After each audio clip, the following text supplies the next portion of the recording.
Good afternoon and welcome. I am Tim Ewell, Head of Professional Development at AMP Capital, and I'll be your host for this Amplify session on rebalancing leadership, power and influence. A special welcome to visitors of AMP, members of the media and of the online community joining us, to board members and also to members of the AMP team who I recognise in the room here. Amplify is a team sport, so I encourage you to participate in the conversations through social media, for example via Twitter using the hashtag AmplifyFest, and if you haven't done already, to download the Amplify app. Hands up anyone who this is their first Amplify speech. Okay, so a couple of people, this is the first time, and I'm sure from the online community this might be the first time, so let me just walk you through the format. In a moment I'm going to introduce our speaker, Megan, who will be with us for 25 minutes giving a speech, and then after that we'll have a Q&A format. So what now we have ahead of us? Now I do need to advise that one of our two speakers, Claudia Hockman, President of the Global Women Leadership Foundation, had to urgently fly back to the Netherlands earlier this week, which means we're going to have a full session with Megan. Megan Dalla-Camina is a business, creative and leadership strategist and the best-selling author of Getting Real About Having It All. With nearly 2 decades as a senior executive building strategies for multi-billion-dollar organisations such as GE, IBM and PwC, a master's degree in business management and another in positive psychology, she blends science, spirit and experience to drive results that matter. Her work has been referred to by Forbes as brave and by Naomi Wolf as refreshing. When she's not building breakthrough strategies for passionate entrepreneurs, creating positive leaders, or helping aspiring women create their dream careers, you can find Megan researching her PhD in women and feminine power and happily working on her next book. Megan writes regularly at megandallacamina.com and blogs regularly at Huffington Post, Psychology Today, Women's Agenda, and in articles for Fast Company, Wellbeing Magazine, and Renegade Collective. So please join me in giving a warm welcome to the Amplify 2015 stage to Megan Dalla-Camina.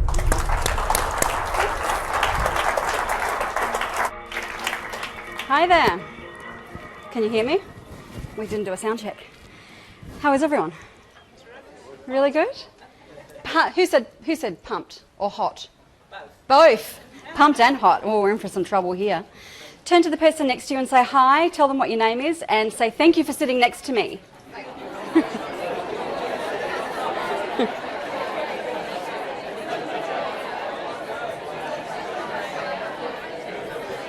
Okay. I could just leave you there. Having a good chat. But we're here today to talk about we're rethinking everything, which is so exciting. You guys are all part of this. Today we're going to rethink leadership. All right? And I'm an eternal optimist, so it pains me to say this, but the world is in crisis. Doesn't matter where you look. There's stuff happening that we would prefer was not happening. People want change, and I'm going to take you through some of that change and what some of the research all over the world is telling us that people want, and particularly what they want from their leaders. And I believe change starts with leadership, but we need a new type of leadership, because the leadership models that we currently have, whether you are in government, whether you're in community organisations, whether you're certainly in our corporate organisational structures, is not working any longer. And let's talk about why that is. So the World Economic Forum produces a top 10 trends list. And last year, number 7 on their top 10 trends list was a lack of values in leadership.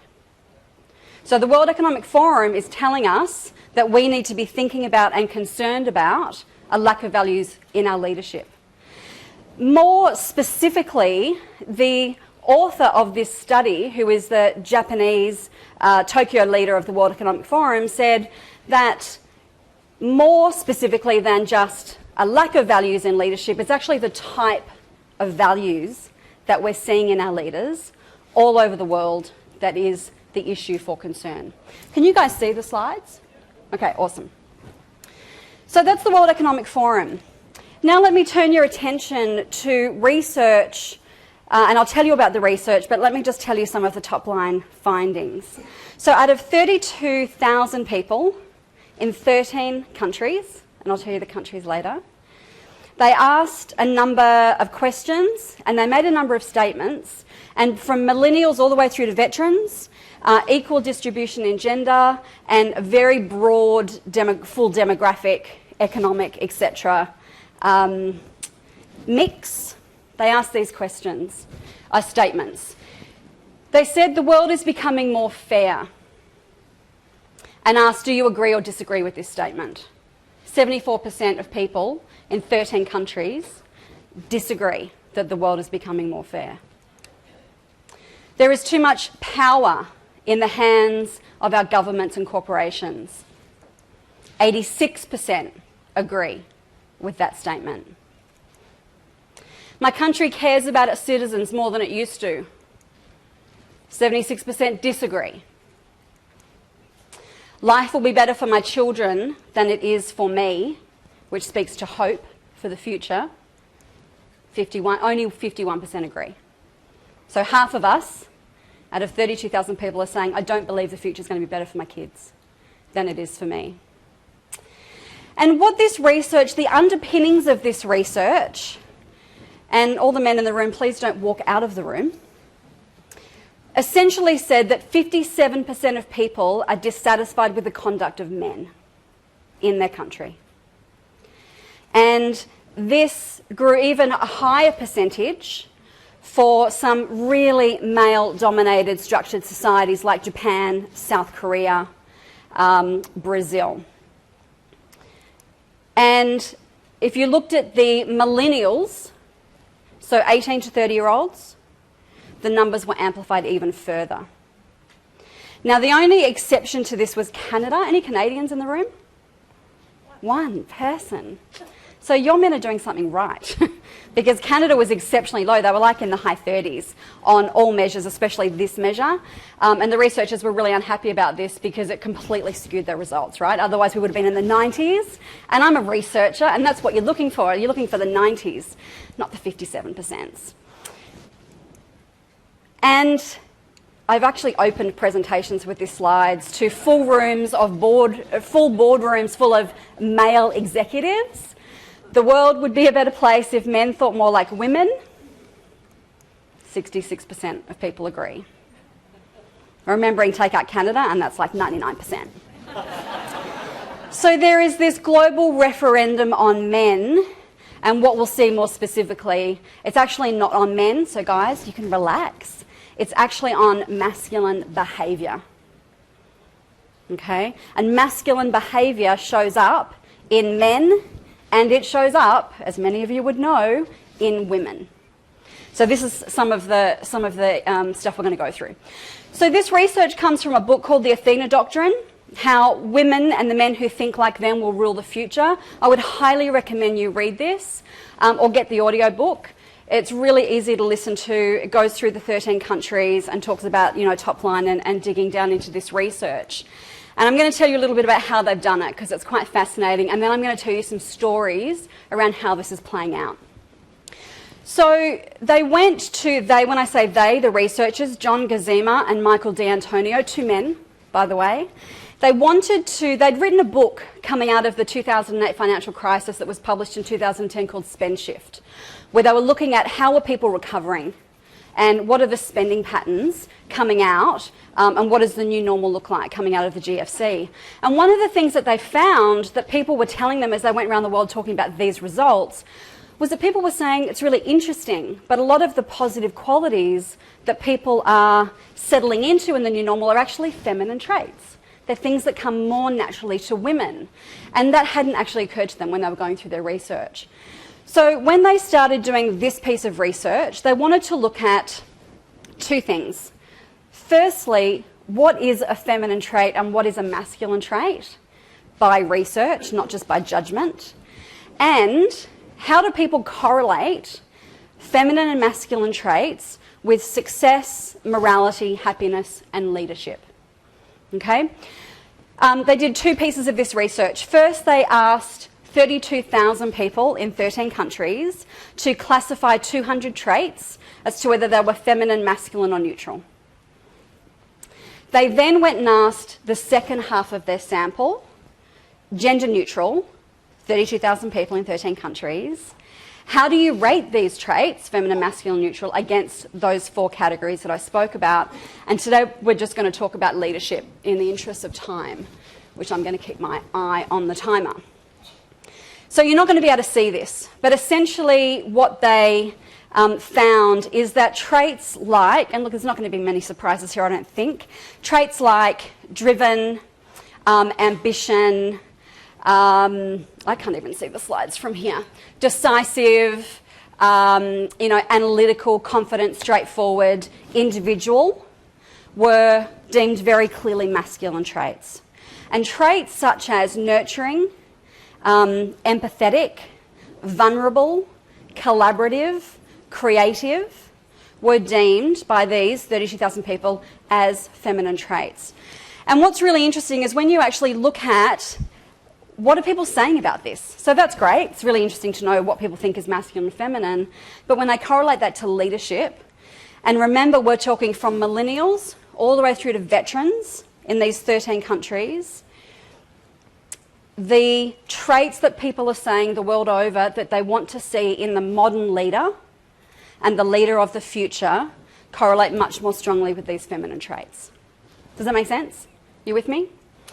So selfless, empathic, passionate, patient, expressive, plans for the future. You know, coming out of the GFC, I was head of strategy at IBM at that point. So big job, 15,000 people, $5 billion in revenue. And I don't know if you guys feel this, but time just gets shorter and shorter and shorter and shorter. You know, we used to have, we used to always be about the quarter. Then it became about the month. Then it became about the week. And then it was like daily sales cadence. It was just daily, daily, daily. People are saying they want planning, they want the vision. They want to be nurtured, yeah? And a lot more around collaboration, which we're going to talk about. Interestingly, they didn't research Australia. So they did the US, they did the UK, they did Brazil, Germany, France, India, Tokyo, South Korea, a couple of others to make up the 13. And all of that together represented 65% of global GDP. So a very good representative sample. They didn't do Australia. So my business partner and I wanted to look at, well, what does this actually look like in Australia? We didn't replicate the study. But what we did do last year is we went out to 1,000 business leaders, half men, half women, and we asked them about the traits. We didn't ask about gender. We didn't classify them as feminine versus masculine. What we asked was how important are these traits in the future of business, in power versus influence, how important is empathy, how important is, nurturing and flexibility in our workforce in this country. And the results, and I'm happy to share this, you can actually get the full results on my website, megandallacamina.com. It's free. You just go and download it. Overwhelmingly, male and female, irrespective of generation, overwhelmingly agree we need more of these feminine traits in business. So that's the trend that's coming. Now, this is an emergent trend. This is not here yet, certainly not in any broad form. And I'll be really interested, we've got lots of time for questions in this session, we've got about 20 minutes. I'd be really interested in your observations. I'm in corporates every week in Australia, and I'm absolutely seeing pieces of this, and we're training leaders, male and female, on new leadership practices, which include how to bring these feminine traits, into your leadership styles, but this is emergent. But there are some very good examples, and I'm going to take you through some of these stories from around the world as to how this is showing up, okay, so that you can see what this looks like. I can't remember who said it. Who said the quote, "There's nothing like an idea whose time has come"? Does anyone remember who said that? Well, I love that quote. Who's familiar with Brené Brown's work? Oh, wow, lots of people. Fantastic. So Brené Brown, for those of you who don't know, she's a professor in the US, in University of Houston, Texas. Texas. Houston, thank you. And she published a book called Daring Greatly. If anyone hasn't read it, go and read this book. It's amazing. And she did a TED Talk which has had more than 20 million views, which in the land of TED, everyone knows what TED is? In the land of TED is phenomenal. I think she's in the top 10 TED Talks most watched ever in the history of the universe. And this idea around vulnerability it's time has come. Its time has come. And this is one of the feminine traits that shows up very strongly in the research that people want to see from their leaders. Interestingly, the same week that Brené did this TED Talk, another TED Talk came out, which was Sheryl Sandberg's first TED Talk around why aren't there more women leaders, and her first cry for everything that we now know about lean in, which some would say is a more, asking women to step more into the masculine traits, to step up, to lean in, to speak out. And her TED Talk has had 6 million views. So it's interesting to look at, where the attention is. This is Dr. Ayad Madish, and he's a research scientist in the States. And a couple of years ago, he kept getting stuck in his experiments. As any researchers in the room? He kept getting stuck, which is really easy to do if you're a researcher. And he started to ask for help from his colleagues and from other researchers. And he was shut down. Because in that world, it's not good form to ask for help. So he created something called ResearchGate. Has anybody heard of it? It's essentially a social network for scientists and for researchers. And it now has had, when he started it very quickly, had 2 million members in 200 countries. People just yearning, researchers yearning to connect with each other, to show their vulnerability, to, connect, ask for help, collaborate. All of these feminine traits that we're seeing in leadership. I was on ResearchGate this morning. It's now got 7 million users. It's quite phenomenal. This is Leo Risky. He is the cultural attaché of the Falusas, I'm going to say that wrong, Berlin, which stands for Danish House for Everyone. And he has created the first shared embassy in the world with the 5 Nordic nations, Denmark, Iceland, Norway, Sweden and Finland. So this is a model of 21st century diplomacy. And the Nordic model is very matriarchal as opposed to what most of the world is still, which is very patriarchal. And, it's about putting the self-interest aside for the betterment of all through that collaboration. This is Tracy Fenton. She founded a company called World Blue. And she's got a really interesting TEDx talk. She's all about freedom-centred workplaces. She went through her university, degrees, as many of us did, got into her first day in the workforce with all of these great ideas about, democracy and democratic leadership and making a difference. She got about 3 months in, she quit. And her boss said to her, "I knew you were way too smart to put up with the shit that we deal out." She was like, "What? Like, that's leadership?" So she created this company, and what they do is they work with companies around the world to help them create democratic workplaces, to help them build freedom-based cultures. And there's a whole model that sits behind this, which we don't have time to go in. But if you're really interested in collaboration and culture, I'd really encourage you to go and have a look at this. Just Google World Blue and it comes up. And, they're not just working with small, insignificant companies. Most of their clients are companies from $1 million to $6 billion in revenue. And companies like Zappos are now certified as freedom-based democratic workplaces. Quite phenomenal. This is Elizabeth Broderick. She's the outgoing Australian Sex Discrimination Commissioner. And I've had the privilege of working with Liz over not for the last 18 months, but prior to that, for the last 3 years before that, in the Male Champions of Change work, which was started by Liz, working with, there was 4 initially, and IBM was one of them, CEOs to look at how can we really get and keep more women in our businesses. And that's now grown. There's 25 CEOs, including government leaders, the most powerful men in this country trying to create change for women, for diversity, for increased business and societal success. And Liz is one of the epitomes, for me, certainly, of a woman showing up with a balance of her feminine and masculine traits. You can imagine being a woman, guys, just, try and imagine, being a woman sitting in a room with 25 of the most powerful men in the country, and how easy it would be to go straight into that success model of leadership, which is very dominated in the masculine traits. And she didn't do that, but as impressively, this is General Morrison, Chief of Army, and this is Glenn Boreham, one of my former CEOs at IBM. Equally, two men who I would say have a very clear balance in their masculine and feminine traits. And if you've ever worked with either of them, or you've seen General Morrison's YouTube videos when he's talking about diversity, you'll see what I'm talking about. Simon Sinek, who follows Simon Sinek's work? A couple. Go watch his TED Talk on Start With Why, or go read his book. He's at like 22 million, I think, views. Phenomenal work around leadership and purpose. And 22 million, there you go. One of the people that he calls out as one of the best leaders that he has seen through all of the work that he's done is someone who you might not look at and say, oh, that person's a leader. Or that person's a leader with qualities that I would aspire to.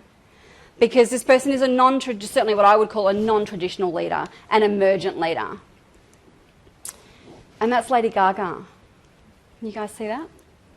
So he talks about Lady Gaga in terms of the feminine qualities, not words that he would use, but the feminine traits that she has brought, becoming one of the most popular rock stars, pop stars in the world, and creating a tribe of little monsters through nurturing them and giving them a place to belong, which is one of the key things that people, especially our millennials coming through, are saying they so desperately want. They want to belong.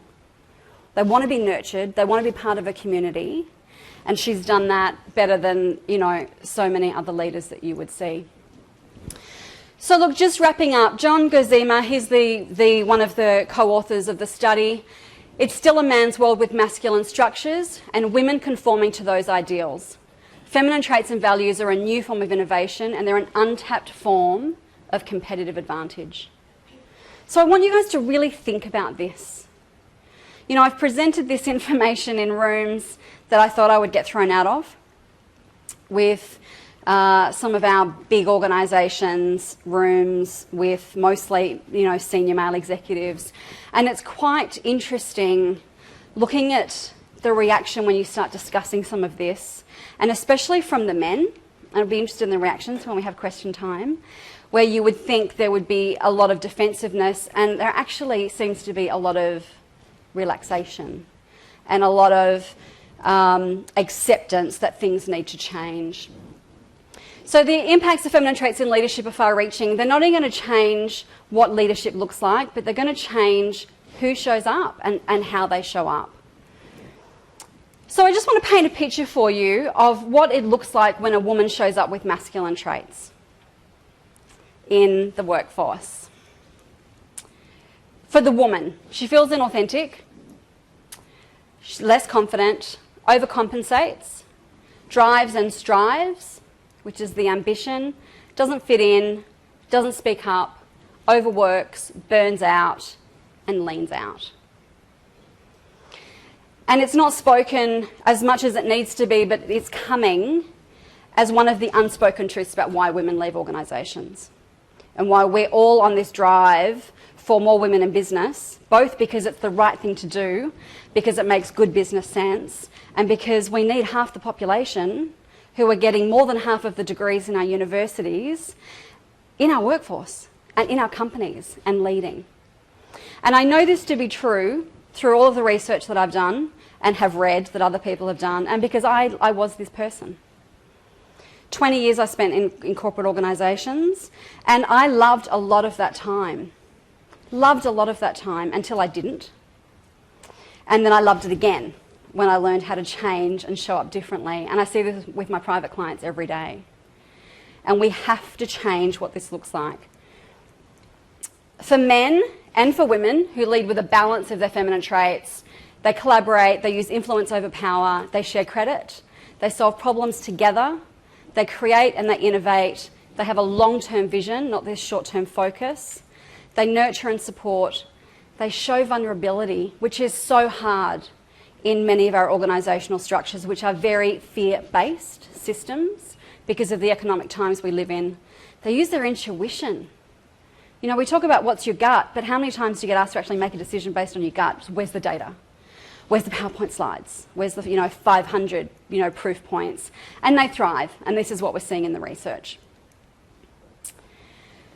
So the President of Israel, we're in a new world with many old minds, and the task is to adapt yourself, and a modern leader is there to serve. There's a whole movement now around servant leadership.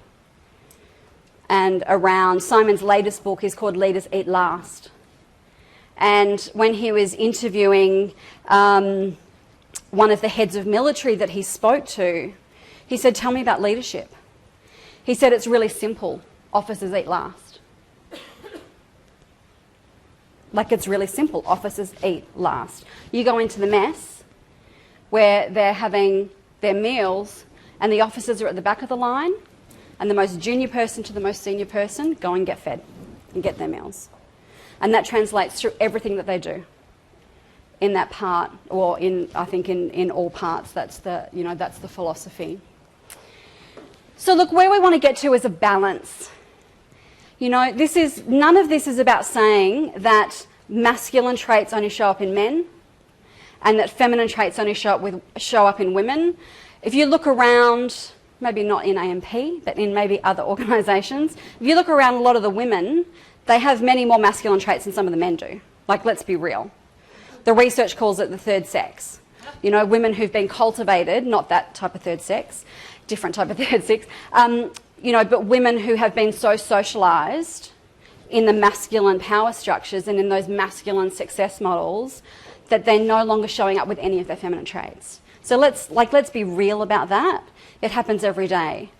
But this is about getting to the balance.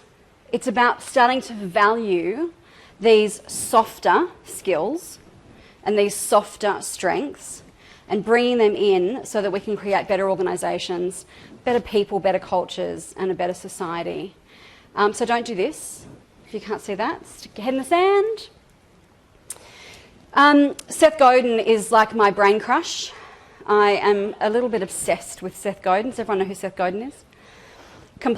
Just don't even get me started on Seth Godin.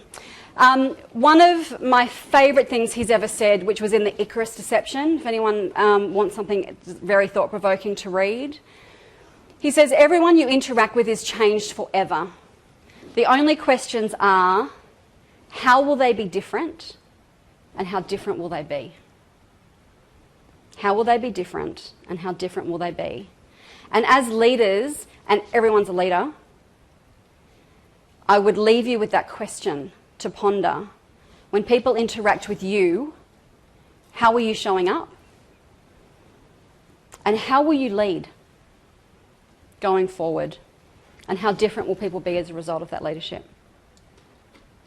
And with that, we are going to have questions. Thank you.